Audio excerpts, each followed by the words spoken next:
আপনি এসি রুমে থেকে গরিবের কি দুঃখ এটা বুঝবেন না। একটা প্রাইভেট কারে একটা লোক চলে আর আমাদের একটা অটোতে ৪-৫ টা লোক চলে। এটা সমস্যা হলে তাহলে গরিব মানুষের মাইরে ফেলান। যে গরিব মানুষ বাংলাদেশে রাখা যাবে না।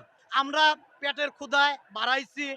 আমরা এমপি হতে পারাই নেই, মন্ত্রী হতে পারাই নেই, আমরা চেয়ারম্যান হতে পারাই নেই। ১২ লাখ অটো চলে। ১২ লাখ অটোতে কয়টা ফ্যামিলি চলে? একটা ফ্যামিলিতে ৪ জন লোক আছে। ৪ জন লোক হইলে পারে ১২ লাখে আপনি গুণ দেন কতটি লোক চলে? প্রায় ১ কোটির উপরে। তাহলে এই লোকগুলার কি হবে? আর একটা অটো কিনছে এটা কোথা থেকে আইলো? আমরা কি ছিনতাই করছি?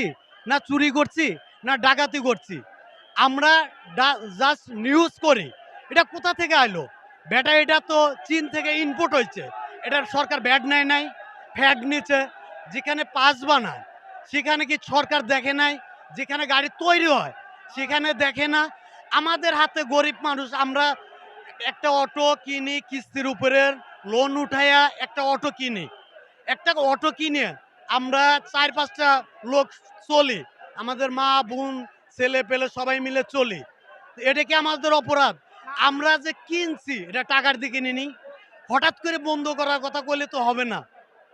আমাদের এইটা একটা নির্দিষ্ট জায়গা দিক যে এর বেশি তোমাদের যাওয়া যাবে না কিংবা আমাদের লাইসেন্স দিক। আর যে নির্দিষ্ট জায়গার ওভারটেক করবে তার বিচার করুক, সমস্যা নাই আমাদের। কিন্তু তাই বলে ৩ দিনের ভিতরে আমাদের সব অটো বন্ধ করে দাও, এটা তো হবে না। এটা আমরা মানি না। এটা মানি না। এটা আমাদের গরিবের পেটে লাথি দেওয়া হয়। এটা গরিবের পেটে লাথি দেওয়া হয়। আপনি এসি রুমে থেকে গরিবের কি দুঃখ এটা বুঝবেন না। একটা প্রাইভেট কারে একটা লোক চলে আর আমাদের একটা অটোতে ৪-৫ টা লোক চলে। তাহলে কোনটা আপনি দেখাইতে পারবেন আজকে রোড অ্যাক্সিডেন্টে কয়টা অটোতে আপনার লোক মারা গেছে? আপনি তালিকা বাইর করেন।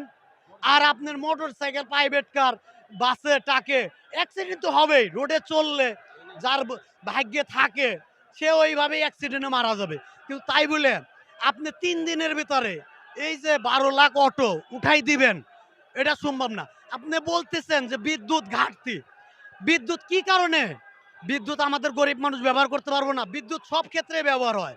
আপনার কাপড় ধোয়া ওয়াশ মেশিন ব্যবহার হয়। আপনার ব্লেন্ডার ব্যবহার হয়। রাইস কুকার ব্যবহার হয়। এসি ব্যবহার হয়। আর আমাদের এই গরিব মানুষের একটা অটো চার্জ দিয়ে তার ৪-৫ টা ফ্যামিলি চলে। এটা কি সমস্যা? এটা সমস্যা হলে তাহলে গরিব মানুষের মাইরে ফেলান। যে গরিব মানুষ বাংলাদেশে রাখা যাবে না। কিন্তু তাই বলে আমাদের এইভাবে পেটে লাথি দিয়ে এটা ঠিক করা যাবে না। আমরা পেটের ক্ষুধায় বাড়াইছি।